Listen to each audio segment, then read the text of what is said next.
He did say in the interview with me last week that he was open to dialogue with you as with the entire opposition. What is your response to this open hand? Well, General Museveni is being the hypocrite that he has always been. We must remember that he is the same person that has been woodwinking people with dialogue. It should be remembered right from the 80s in Nairobi. But again, to show the world that he does not believe in dialogue, his approach to dialogue has been either coercion or co-optation, but not real dialogue. We cannot talk about dialogue when the people are still being abducted. We cannot talk about dialogue when we don't have any rights to express ourselves. We cannot talk about dialogue when we are not free. It's only free people that discuss, not when one is being under coercion and the other is asking for dialogue. Yes, all right. Oli kuyogi update CV since the bango tuwuliriza mbakulisaayo obwakedde kansubira nti ebintu bitambula bulungi malidadi sana abali mu diaspora mbalamusizaako nnyo mwebale kubeera ku yugi update CV naawe atannaba nga otwegattako kkirira wansi waliwo ekigambo subscribe kikooneko obeere nga otweyungako gwe mukwano gwange ali eyampuliriza kakati yo interview yabaddewo recently gyo lyabalamu jjukira okuva president w'ekibiina kya National Platform akalulu okaggwa ali mu kwekweka ali mu hide wabula ne gavumenti yennyini egezezaako munoonya terina weemujja wabula ye agamba akola ekintu ekyo olw'ensonga nti no ayagala asigale ng'akyakommunicatinga n'abantu ng'akyakola interview ezifaanaganako wezityo asobole okuba ng'ateeka gavumenti ku bunkenke. Mu interview gy'abaddeko bamubuuzizza nti twayogedde ne Museveni gyoleka guta Museveni n'agamba nti ye ataddewo free hand akwanirizza okusobola okutuula ku mmeeza y'emu naye musobole okuba nga mugenda mu maaso n'okuteesa ku nsonga za dialogue ng'aba opposition abalala we yabayise. Robert Kyagulanyi Ssentamu n'agamba nti bbanga lyonna kituufu naye Museveni tuze tumulaba nga muli wankwe ekigambo dialogue akyekwekamu bwekwesi tosobola kuŋŋamba nti nno mpita tubeere mu dialogues ate nga bannaffe bali mu makomera bakwatibwa basibwa abamu battibwa ye Robert Kyagulanyi Ssentamu ekyo akiganye agamba nti obukuusa bwennyini ye talabawo mulamwa gwa dialogue era bino n'afundikira ng'abiganye abyesambazze. Tujjukira bulungi nnyo omwaka gwa 2025 nga gutandika Mwami Yoweri Kaguta Museveni yakola bukubirire nnyo era n'ateekamu ne ssente nkuyanja mu bavuganya gavumenti mu opposition ng'agamba wanaavaayo omuntu omu anaamuleetera Robert Kyagulanyi Ssentamu ne batuula ku mmeeza y'emu ne bateesa ajja muwa omutitimbe gw'ensimbi. Era mu bo omusajja eyeesowolayo ennyo yali Nobert Mao yafuba nnyo ekisoboka n'atuuka n'okulangirira ku social media mu kamera ng'agamba agenda ku kitebe kya National Platform e Makerere Kavule aguume paka wanaabanga wanaafuna omukisa okwogera n'omukulembeze w'ekibiina kino Kyagulanyi Ssentamu asobole okujoyininga dialogues asobole okwegatta mu kibiina kyaffe tusobole okuba nga tulaba engeri ekigenda mu maaso mu ggwanga wabula teyannyonnyola mulamwa gwa dialogue lwaki bagenda gizoyininga Nobert Mao naye nga y'omuntu y'omu yagamba nti alwanyisa gavumenti eriko era naye ali ku ludda oluvuganya gavumenti ate nga gavumenti yennyini gy'avuganya yemulonda nga minisita. Museveni alonda Nobert Mao mu gavumenti ye nga minisita kati ate ye omuntu y'omu agamba ensi ti ali ku opposition era alwanyisa Mwami Yoweri Kaguta Museveni. Era ssente obuwumbi n'obuwumbi obuweebwa ebibiina ebyegattira awamu mu dialogues ebibiina ebimu bitagetinga akasente ako ekyo kye njagala omanye wabula ekibiina kya National Platform kyagaana okuyingira naye ng'ezo ssente mu mateeka ziba zirina okuweebwa buli kibiina ekivuganya gavumenti ssente zisobole okukiyambako okuddukanya exercise yaabwe kuba campaign kuvuganya kibiina ekiri mu buyinza, naye tujjukira bulungi ng'ekibiina kya National Unity Platform tekyakombebwako ku ssente ezo, tekyafuna ssente ezo, ekyo saanidde okimanye. Era nga Norbert Mao oluvannyuma lw'okulemererwa okutuuza Robert Kyagulanyi Ssentamu ku ntebe y'emu ne Mwami Yoweri Kaguta Museveni, yavaayo n'agamba nti ekibiina kya National Unity Platform tekigenda funa ku ssente zino ezituweereddwa, kubanga zino ssente zikkirizibwa kugabana on the membership, on the parties in membership mu dialogues. Kati era kizze kitulumya omuntu twebuuza omugaso gwa dialogues gwe guliwa? Okutuula n'okuteesa n'omuntu eyakubba akalulu ebisanja 2,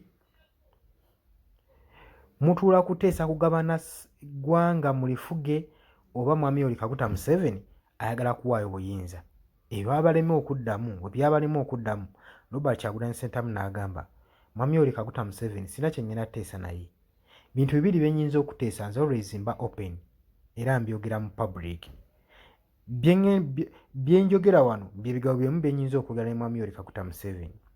Tikyaba akola aweeyo obuyinza mu mirembe, tusobola omumuwa omwaganya n'akwatamu ebibye n'afuluma eggwanga bulungi nga bw'ayagala. Aweeyo eggwanga mu mirembe, wabula nze sigenda tuula ku mmeeza y'omu kuteesa kugabana musimbi nga Norbert Mao bw'akikola. Agamba ye ebigendererwa bye birala nnyo, ebigendererwa bye byakutaasa ggwanga, era akinnyonnyodde ng'agamba tasobola kubeera awo kutuula na muntu kuteesaganya naye, omuntu asiba abantu baabwe. Ne kaakati bangi bakyadetainingiddwa, abamu battiddwa, babuzibwawo, ye kennyini tali seefu, amaka ge galwedingibwa buli lukya, bagataddeko security agency ey'amaanyi. Agakati yeyo omuntu gwe mba ngenda okutuula naye tuteese. N'agamba nedda, what come may, sigala tuula na Mwami Yoweri Kaguta Museveni ku nsonga za dialogues. Ffe kye twagala kwe kuwaayo eggwanga lyaffe mirembe, oyo Robert Kyagulanyi Ssentamu. Naye ate sayidi endala bw'ojja otunuulira ebibiina bino ebirala ebigenda mu dialogues ng'ekibiina kya DP, bikusobera olw'ensonga nti nno ebigendererwa byabwe tebifokasinze ku nkyukakyuka eriwo na kutaasa Munnayuganda. Singa byali bituyamba, singa abaana tebakyasibwa bali ku opposition, singa tebakyattibwa. Niye ekyewuunyisa mwebali, niye gavumenti egenda mu maaso n'okuwamba abaana abavuganya oludda oluvuganya yo. Kati awo ne bitusobera omugaso gwa dialogues guno gwe guliwa. Ngenda kubanga nkuwa ku Norbert Mao ku dialogues ezaasembayo nga bagenda mu maaso n'okubanga batudde mu meeting ne Mwami Yoweri Kaguta Museveni. Owulira ebibuuzo bye yabuuzanga, olabe oba birina ebyali biyambira Munnayuganda. Kino kyali kikulaga nti bano bonna parties eziri mu dialogues zino ezaajoyininga bali kimu ne Mwami Yoweri Kaguta Museveni, oba sinakini bali kimu n'ekibiina kya NRM, nga just busaabu parties, kambuyite busaabu parties obw'ekibiina kya NRM obugenda mu maaso n'okukyanga n'okusiga ekifaananyi nti mu Uganda waliwo opposition naye nga opposition teriimu. Opposition tubaddewo n'emu y'ekibiina kya National Unity Platform. Oli ku Yugi Update Civic Sinzo banga otuuliza, nyongera okujjukiza gwe atana sharinga, genda maaso sharinga video, likinga, commentinga. Kakati abantu nga bagenda maaso n'okusibwa naddala mu kalulu kano akawedde, abamu bapatikindwako emisango, ekibba ky'akalulu ekibaddewo ekigenze mu maaso byonna byonna tubitunuulira. Olabira ddala nga mu butuufu okuyita omuntu temugatula mu dialogues kiba tekisaanidde, kiba tekisaana, kubanga ebigendererwa bya gavumenti omanya birala nnyo ku bibyo. Ekyo kye njagala omanye. So ebintu bizze bibaawo mu ngeri ey'okusiigira bannansi ekifaananyi ekirala naye nga n'ekiri ku ground kirala. Nkiwa singa Robert Kyagulanyi Ssentamu teyategeera ensonga ya dialogue, yagisoma bulungi n'amanya ebigendererwa byabwe, n'amanya future prospects zaabwe zakuumira nakyemalira mu buyinza, ye n'agamba tagenda kujoyininga, tagenda kuwa Mwami Yoweri Kaguta Museveni mukisa kugenda mu maaso na kwogera mukisa kusobola kubafootola mu ngeri ey'enkanidde awo gwe mukwano gwange yali yampuliriza. Nkujjukiza oli ku Yugi Update Civic gwatanatweyungako, kirira wansi waliwo ekigambo subscribe kikoneko obeere nga otweyunga. Kabali mu diaspora mbatumiddeko nnyo. Kati ensonga nno bwezito we ziri. Robert Kyagulanyi Ssentamu akombedde ddala kwerima agamba tagenda kujoyininga race na mwami Yoweri Kaguta Museveni. Wabanga akola dialogue ze agende maaso n'okutuula n'abopposition abalala yamujje mu byonna by'abala. Gaba Mao bagende maaso n'okujoyininga mwami Yoweri Kaguta Museveni naye ye agamba bonna bonna kati ffe tubutunuuliranga busaabu parties obwa NRM era bwe bakozesa okusobola okulaba nga Uganda egenda maaso n'okufugibwa mu bumbula. Uganda abamu ku batunda Uganda beebiina ebibaddewo eby'opposition ebibuzaabuziza bannayuganda nti oba oli omwami Yoweri Kaguta Museveni abasajja gye bujja maaso banaamugyako naye nga tebalina nkizi olw'ensonga nti just busaabu parties eriye. Ekyo kyobadde tomanyi kati tukitegedde kati ng'ekibiina kya National Unity Platform kitandise okuvaayo okulabisa. Kirabisizza ebibiina bingi ne mwami Yoweri Kaguta Museveni akazannyo kabadde azanyiramu okuddira ensimbi nga zimuyambako okwekuumira mu buyinza. Kati wano ensimbi erabye nga tekikola bano tebalya kwe kuggyayo emmundu atandika obbafugisa emmundu. Kati ajjeeyo alaga truth colors ze okusobola okwekuumira mu buyinza. Oli ku Yugi Update TV nagambye eddagwa tanatweyungako kirira wansi waliwo ekigambo subscribe. Naye nga ngenda maaso n'okuba nga mmaliriza kino kirowoozo nkikulekera gw'olowooza singa Robert Kyagulanyi Ssentamu avaayo ne yeegatta ku dialogues gw'olowooza ki ekiyinza okubaawo ensi eyinza kitunuulira etya? Ye olowooza mwami Yoweri Kaguta Museveni biki byandiyagadde okuteeseganya ne Robert Kyagulanyi Ssentamu? Bigatta ku Uganda oba bituzabuzza mabega? Ekyo njagala ojje mu comment section otangaaze eggwanga okusinziira ggwe naawe ebintu nga woobiraba. Obadde oli ku Yugi Update TV nga kw'osinzira okuba ng'otuwuliriza abali e Oman, Dubai, Saudi Arabia, Qatar mu nnamba tumiddeko, abali mu US, UK mwebale kubanga mubeera ku channel eno, mubale kubanga mutuninze Yugi Update TV. Mbaagala nnyo, mweraba. Okuggyako mwabajja mu comment section ne mu commenting nga sibeerabidde. N'ekirala buli washaringa vidiyo eno kijjambako ttambula ennyo eddoboozi wa comment section gy'oba otaddeko n'esobola okuba nga ewulikika, eddoboozi lyo ne ligenda buziba. Nga ngenda mu maaso n'okuba nga mbalekerako vidiyo eno mulabe ebyagenda mu maaso mu dialogue. Njagala ojje mu comment section, sharinga, likinga, subscribinga. Sagala kurisao. Your Excellency, I hope today you will also answer one question. What keeps you going? Yes, it is important. I'm sure you have, even when you started your journey, you have had many opportunities to turn back. We all have opportunities to turn back and run away from our mission. Even in the Bible, we have Jonah. Jonah had a mission, but he dodged it until the one who sent him managed to get him exactly where he didn't want to go, in the belly of a fish. So what keeps you going? I hope today you will give that answer, because this is a mentor session. For me, one of the best things about sitting in cabinet is that I get a free seminar from you. Of course, we have the cabinet agenda, the cabinet papers. As a matter of fact, some of them are very boring. I have to tell you the truth. You know, like Honorable Nankabira's papers about electricity and the kilowatts and so on, really, that's not my main interest. But the best part of cabinet is usually when you are speaking about life and leadership and sharing your own experience. It is like sitting in a classroom. I think that is what Rabogo is trying to do. And therefore, I thank the Speaker of Ethiopia, a country being led by a young person. We expect that our young people will be inspired that it is possible. Finally, When you mentor people, of course, not everybody you mentor goes the way you want them to go. Again, it is somewhere in the Bible, in chapter 4 of the book of Mark, the parable of the sower. You know, some seeds will fall along the road and the birds will pick them up.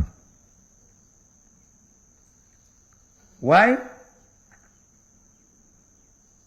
Because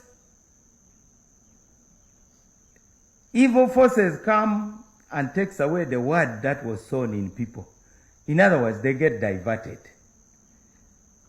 As mentors, how do you deal with that? The Bible again says that others fall on rocky places with very little soil. It springs quickly and you have hope. But because the root is shallow, when the sun comes up, they are scorched and they wither. Others, they are sown and they fall among thorns, and the thorns will choke the seed. They bear nothing. In Jesus' own words, he says, still other seeds sown among thorns hear the word, but the worries of this life, the deceitfulness of wealth, and the desires for other things come in and choke the word, making it unfruitful. But then, and I think that's why we are here, there are those that fall on good soil. They come up, grow, and produce a crop. Others produce more than others. I believe that is what this occasion is about. The point is, leadership is at the core of any nation's capacity to renew itself. A story is told that God sent his angels to do a survey before he would go and distribute wealth all over the world.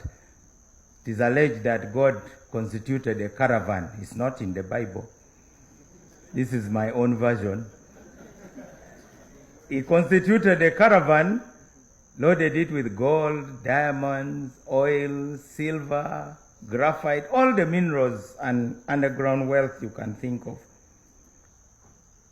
Threw a lot of oil somewhere in Saudi Arabia, diamonds and other gold and minerals in South Africa, gave the Russians gas, scattered a lot of minerals all over the world. It is said that when God reached Congo, he was tired. So he told the angels, we got to go home. Let's leave whatever is left here. So all the wealth was left in Congo. So the angels protested and said, Almighty, this is unfair. Look at other countries that have nothing. Look at Japan. They have nothing. Now you have left everything to one country. He said that God then said, you think this is a blessing? Just wait and see the kind of leaders I'm going to give them. The rest, as they say, is history. We had a young man calling himself Ignatius Kangave Musazi. Why do people name their children after such people who have distinguished themselves? Incidentally, in my part of the country, there are a number of Kagutas. I think they have a problem with Museveni because of pronunciation of S. Because in our actually alphabet, we don't have S, so the danger of calling somebody Muchebeni would be very, very high. So Kaguta is easier because we don't have S, we don't have Z, we don't have V. There are many letters that we don't have. Now, this brings to mind our president's first book, Sowing the Mustard Seed. if you are a cultivator, you preserve the best crop